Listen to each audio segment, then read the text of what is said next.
Hello good morning. ഇന്നൊരു morning kitchen വ്ലോഗാണ് കേട്ടോ. അപ്പോൾ രാവിലെ തന്നെ ഞാൻ കട്ടൻ കാപ്പി വെച്ചിട്ട് രാവിലെ കഴിക്കാനായിട്ട് ഇഡ്ഡലിയും സാമ്പാറുമാണ്. അപ്പോൾ കട്ടൻ കാപ്പി തിളച്ച് വന്നപ്പോഴേക്കും അതിറക്കി വെച്ചിട്ട് ഇഡ്ഡലി ചെമ്പ് കയറ്റിയിട്ടോ അതിലേക്ക് ഇഡ്ഡലി പുഴുങ്ങാനായിട്ട് വെക്കാൻ പോവാണ്. അപ്പോൾ ഇഡ്ഡലിക്കുള്ള മാവ് ഒഴിച്ച് കൊടുക്കുന്നുണ്ട്.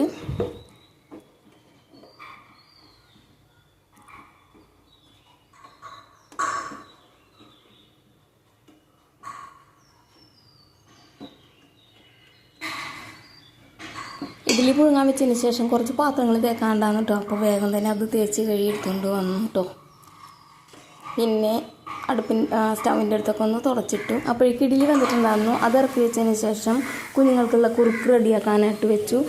പിന്നെ സാമ്പാറിനുള്ള പരിപ്പ് വേവിക്കാനായിട്ട് കുക്കറിലേക്ക് ഇട്ട് കൊടുക്കുകയാണ്. കുറച്ച് പരിപ്പുള്ളൂ കേട്ടോ. അപ്പോൾ അത് ഇട്ട് കൊടുത്തതിന് ശേഷം ഇഡ്ഡലി തട്ടിൽ നിന്നും ഇറക്കി വെച്ചു. അതിലേക്ക് കുറച്ച് വെള്ളം ഒഴിച്ച് കൊടുക്കുന്നുണ്ട് കേട്ടോ. അപ്പോൾ ഇഡ്ഡലി പെട്ടെന്ന് വിട്ട് കിട്ടാൻ വേണ്ടിയിട്ടാണ്, ഒട്ടിപ്പിടിക്കാതെ. അപ്പോൾ ഞാൻ വെളിച്ചെണ്ണ ഒന്നും തടവാറില്ല കേട്ടോ. അങ്ങനെ അത് മാറ്റി വെച്ചതിന് ശേഷം സാമ്പാറുള്ള കഷ്ണങ്ങൾ അരിഞ്ഞെടുക്കുകയാണ്. കട്ടൻ കാപ്പി ഒരു ഗ്ലാസ്സിൽ ഒഴിച്ച് വെച്ചിട്ടുണ്ടായിരുന്നു. അത് തണുത്തിട്ടുണ്ട്. അപ്പോൾ ഞാൻ എടുത്ത് ഒരു ഗ്ലാസ് കുടിച്ചു കേട്ടോ. പിന്നെ അതേ കുറുക്ക് റെഡി ആയിട്ടുണ്ട്. അത് ഇറക്കി വെച്ചിട്ട് പരിപ്പിൻ്റെ കുക്കർ എടുത്ത് വെച്ചു.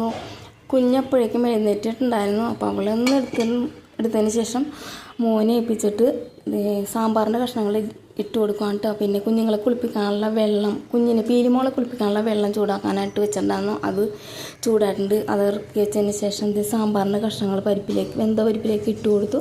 പിന്നെ ഇത് ഇഡ്ഡലി തട്ടിൽ നിന്ന് എടുക്കുന്നുണ്ട് കേട്ടോ. കുക്കറിൻ്റെ വിസിൽ വന്നപ്പോഴേക്കും മോൻ വന്ന് ഓഫ് ചെയ്തിട്ടുണ്ടായിരുന്നു കേട്ടോ. അപ്പോൾ സാമ്പാറിൻ്റെ കഷ്ണങ്ങൾ വെന്തിട്ടുണ്ട്. ഇനി സാമ്പാർ റെഡിയാക്കാനായിട്ട് പോവാണ്. ഒരു സെറ്റ് ഇഡ്ഡലിയും കൂടി വേവിക്കാനുണ്ട് കേട്ടോ. അത് വേവിച്ച് ഇറക്കി വെച്ചതിന് ശേഷം സാമ്പാർ താളിക്കാൻ പോവുകയാണ്. കടുക് താളിച്ചതിന് ശേഷം കുറച്ച് വേപ്പില ഇട്ടു.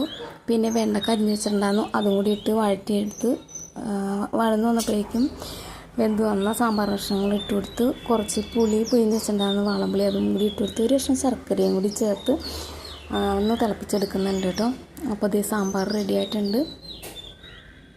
പിന്നെ അടുത്ത സെറ്റ് ഇഡ്ഡലിയും കൂടി എടുത്ത് വെക്കുന്നുണ്ട് കേട്ടോ.